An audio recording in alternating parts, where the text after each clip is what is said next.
თბილისში მეოთხე დღეა თბილისობაზე იმობენ. დღესასწაულთან დაკავშირებით დედაქალაქში უამრავი სტუმარი ჩამოვიდა. თბილისობის ფარგლებში დაგეგმილი მრავალფეროვანი ღონისძიებები დღეს დილიდან დაიწყო. დღესასწაულის ერთ-ერთი დამახასიათებელი ღონისძიება უკვე ტრადიციად ქცეული ხილის ფესტივალი ბამბისა და რკინის რიგებში, შარდენისა და სიონის ქუჩებზე ტარდება. ხილის ფესტივალში აღნიშნულ ქუჩებზე მდებარე კაფე-ბარები და რესტორნები მონაწილეობენ. მათი საკუთარი დაწესებულების ინტერიერი ხილის ელემენტების გამოყენებით აქვს გაფორმებული. ფესტივალის სტუმრებს ხილით უფასოდ უმასპინძლებიან ღონისძიებას მუსიკალურად დავით იგულიძის ბეჭდი ახდენს.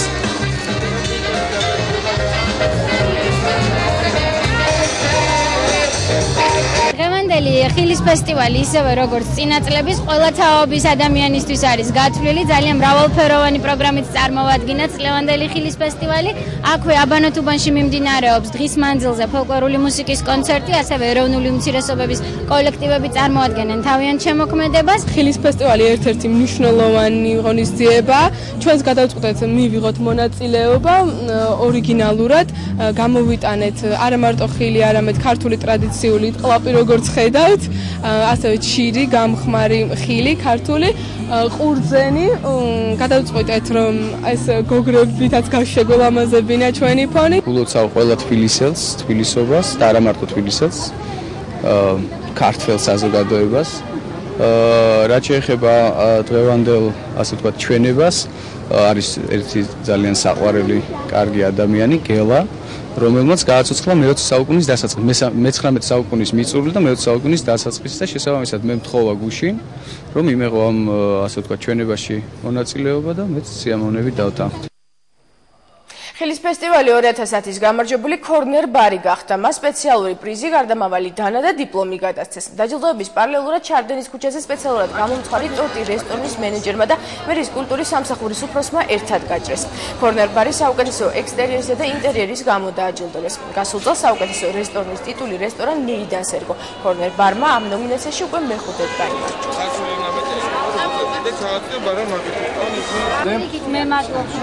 დღეს ქონდა ჩვენ წარმოდგენილი შემოდგომის ხასიათი, ქართული დეტალებით გაფორმებული და იყო გადმოცემული შემოდგომის ხასიათი ნატურმორტებით. აგემოვნებს ტორტს. იმ ტორტს, რომელიც ტრადიციულია და გამარჯვებულ კაფეს ეძლევა გაჭრის უფლება. იმ დანით, რომელიც არის გარდამავალი, მე ერთი წლის განმავლობაში ინახება ეს დანა ამ კაფეში. დიპლომთან ერთად, გამარჯვებული დიპლომთან ერთად და მომავალ წელს უკვე შემდეგ გამარჯვებულის მაშინ გადადის. მტკვარზე ტივით გასეირნება ხალხური რეწვის მასტერკლასები, ღვინისა და ყველის ფესტივალი შეჯიბრი სპორტის სხვადასხვა სახეობაში და ავტოშოუ ავტომოყვარულებისთვის. თბილისობის ფარგლებში ღონისძიებები ძირითადად აბანოთუბანსა და ვარდების მოედანზე მიმდინარეობს. თბილისელები და დედაქალაქის სტუმრები მრავალფეროვანი ღონისძიებების სანახავად და მასში მონაწილეობის მისაღებად დილიდან შეიკრიბნენ. ლევან კვატაშიძე ამბობს. რომ მოითელება, გამაგრდება. მერე უნდა დაასხა ცხელი წყალი. სვანური ქუდების ოსტატი მსურველებს ქუდის დამზადების ტექნოლოგიას დილიდან ასწავლის. ოსტატი სვანეთიდან სპეციალურად თბილისობისთვის ჩამოვიდა.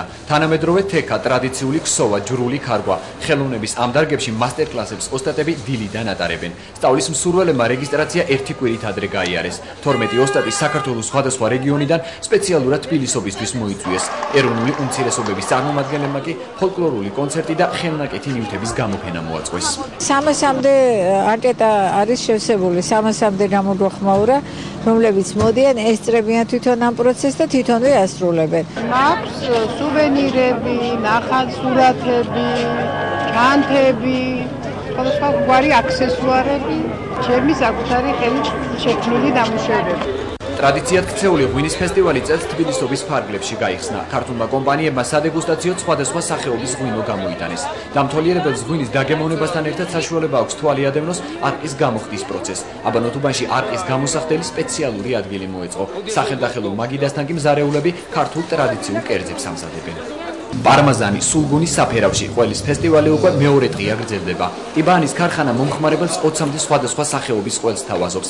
ქართული ყველის დაგემოვნება და შეძენა ნებისმიერ მსურველს შეუძლია. ფესტივალი თბილისობის ფარგლებში წელს პირველად იმართება და ტრადიციულ სახეს მიიღებს. ფესტივალის მიზანი ქართული ყველის პოპულარიზაციაა. მე მინდა ქართველ მომხმარებელს, ასე ვთქვათ, გაუწიო პოზიცირება ყოველს, რომელიც ხელში მიჭირს ქართული წარმოების პარმაზანის სამცხიდან.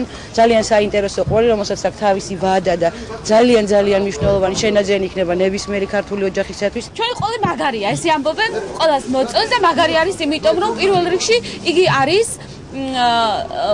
გამომშრალი და ძველებადი ყველი 1 წლის შემდეგ იწყებს დაძველებას და შეიძლება 2 და 3 წელი შეინახო ისე რომ მას არ დაჭირდეს არაფერი. ვარდების მოედანზე თბილისობის ფარგლებში ღონისძიებები დილიდან იმართება. ჭიდაობა, ფარიკაობა, ტურნირი ქუჩის კალათბურთში. ქართული ცეკვის, სიმღერის და საკრავების თანხლებით ეროვნული და სპორტული თამაშები გაიმართა. შეჯიბრში გამარჯვებულებს ცხვარს, ციკანს და ღვინოს საჩუქრად გადასცემენ. ერთობლივად ვაკეთებთ ქართული ეროვნული თამაშებისა და ასპარეზობების ჩატარების ტრადიციის აღდგენას სახალხო ზეიმებზე. თბილისობა ერთ-ერთი ესეთი დღესასწაულია, სადაც გვინდა რომ მაყურებელმაც მიიღოს ამ ქართულ ეროვნულ თამაშებში და ასპარეზობებში მონაწილეობა. თემა მეგობარმა დამპატიჯა ამ ტურნირზე არასოდეს არ მივიღია მე აქ მონაწილეობა. გამოვდი პირველად და შედეგიც ნახეთ. მოემზადება პირველი გიორგი ყველაფერი წინა ვეცდები საუკეთესოდ ვიყო. ბოლომდე მთელი ძალა შევინარჩუნო და რავი, ღმერთი წყალობით გავედი კაი. საქართველოში რელიქვიად ქცეული უცხოური წარმოების უძველესი ავტომანქანები ვარდების მოედანზე შეკრიბეს. მერსედესი, საბჭოთა ზიმი, ანტიკვარული და ახალი მოდელების მანქანების გამოფენა გაყიდვა ამ წუთებშიც გრძელდება. ავტომანქანის შეძენის მსურველებს თბილისობაზე მხოლოდ ერთი დღით უპრეცედენტო პირობებს თავაზობენ. ყიდველები სპეციალური ფასდაკლებით ისარგებლებენ. ბანკი რესპუბლიკა განმავლობის პირობებს თავაზობს კლიენტებს 0%-იანი განვადება. ხოლო საჩუქრად საერთაშორისო სადაზღვევო კომპანია იმედიელი გადასცემს თითოეულ მყიდველს 1 წლიან უფასო დაზღვევას, რომპეტროლისგან კი თითოეული მყიდველი მიიღებს 50 ლიტრს საწვავს საჩუქრად. თბილისობის სიმბოლო ტივი მტკვარზე უკვე დაეშვა. მთელი დღის განმავლობაში ტივით გასეირნება ნებისმიერ მსურველს შეეძლება. ყარაჩოღელები და მიარღნეები ძველ თბილის სიმღერებით გააცოცხლებენ. თბილისობას სხვადასხვა ღონისძიებით ქალაქის თითქმის ყველა უბანში აღნიშნავენ. გასართობი ღონისძიებები და კონცერტები სახელოვნებო სკოლების მოსწავლეებმა გამართეს. მოსწავლეებთან ერთად მასში ყველასთვის ცნობილი პატარა მომღერლებიც მონაწილეობდნენ. ზღაპრის გმირები გააცოცხლეს ვარდების მოედანზე. ღონისძიებების ბოლოს ყურძენიც დაიწურა და მოსახლეობას დაურიგდა. დათო ლაბაძის რეპორტაჟი. თბილისი თბილისობის მეოთხე დღეს აღნიშნავს. დედაქალაქის უბნებში მთელი დღის მანძილზე სხვადასხვა ღონისძიებები მიმდინარეობს. ლდანის პარკში დღეს სპეციალური კონცერტი სახელოვნებო სკოლის მოსწავლეებმა გამართეს. 3 საათიანი პროგრამის ფარგლებში ბავშვებმა სხვადასხვა ნომრები შეასრულეს. დღეს გვაქვს ტრადიციული კონცერტი, რომელშიც მონაწილეობენ მოსწავლე ახალგაზრდობის სახლებისა და სკოლების აღსაზრდელები. ყველა თაობისათვის და ყველა კატეგორიის ადამიანისათვის იმართება ეს კონცერტი. თბილისობის დღესასწაული აღნიშნეს დიდგორის რაიონში. საკონცერტო პროგრამაში წყნეთის ხელოვნების სკოლის აღსაზრდელებთან ერთად ჯგუფი ბზიკები და მარიამ კახელიშვილი მონაწილეობდნენ. მოგვიანებით კი მოსახლეობამ რაიონის გამგებელთან ერთად საწნახელში ყურძენი დაწურა.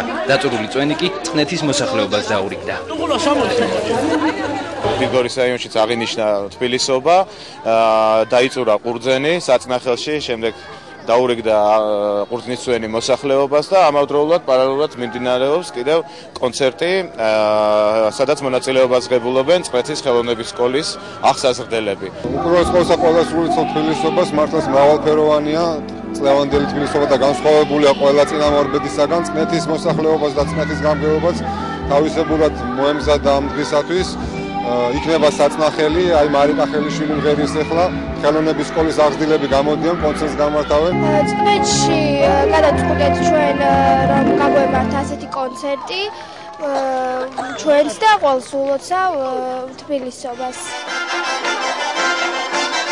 თბილისობის დღესასწაულთან დაკავშირებით კონცერტი მუშტაიდის ბაღშიც გაიმართა. ღონისძიების ფარგლებში დიდუბე-ჩუღურეთის რაიონის გამგეობამ დიდუბის, ჩუღურეთისა და დიღმის რაიონში მცხოვრები საპატიო მწერლები, მსახიობები და მასწავლებლები დააჯილდოვა. ასევე დააჯილდოვდნენ წარჩინებული მოსწავლეებიც. ღონისძიების პარალელურად მუშტაიდის ბაღში მწვადი შეწვისა და ყურძნის დაწურის სახალხო ზეიმი გაიმართა. ჩვენთვის დიდი პატივია, ეს არის გამოჩენილი ხალხი, მსახიობები, მწერლები და მასწავლებლები, აგრეთვე 17 წარჩინებული მოსწავლე დაჯილდოვდება დღეს გამგეობის მიერ. შარშან ჩაუყარეთ ამ ტრადიციას საფუძველი ჩვენ და უკვე ყოველწლიურად გაგრძელდება და გაიზრდება იმედია წარჩინებული მოსწავლეების რაოდენობა. მე დიდუბეში გავიზარდე, დავიბადე და ისეთი ბედნიერი ვარ დღეს, რომ მეტი არ შეიძლება. ჩემი შვილიშვილები სიხარულის ცრემლებით, რომ ბაბუა გახდა საპატიო მოქალაქე. ღონისძიებების ფარგლებში ვარდების რევოლუციის მოედანზე საბავშვო გასართობი ცენტრის მსახიობებმა ზღაპრის გმირები გააცოცხლეს. კოსტიუმირებული სანახაობა მოგვიანებით რუსთაველის გამზირზე მსვლელობით გაგრძელდა. პატრებს ასევე ზღაპრის გმირებთან სურათის გადაღება და მათთან ეტლით გასეირნება შეეძლოთ. ძალიან კარგია, გმირებიც მართლა გვანან ნამდვილ დისნეის გმირებს და ბავშვებს აი ხედავთ, რომ ძალიან უხარია და ჩემს შვილსაც მათ შორის ძალიან მოეწონა ყველასთან გადაიღო სურათი.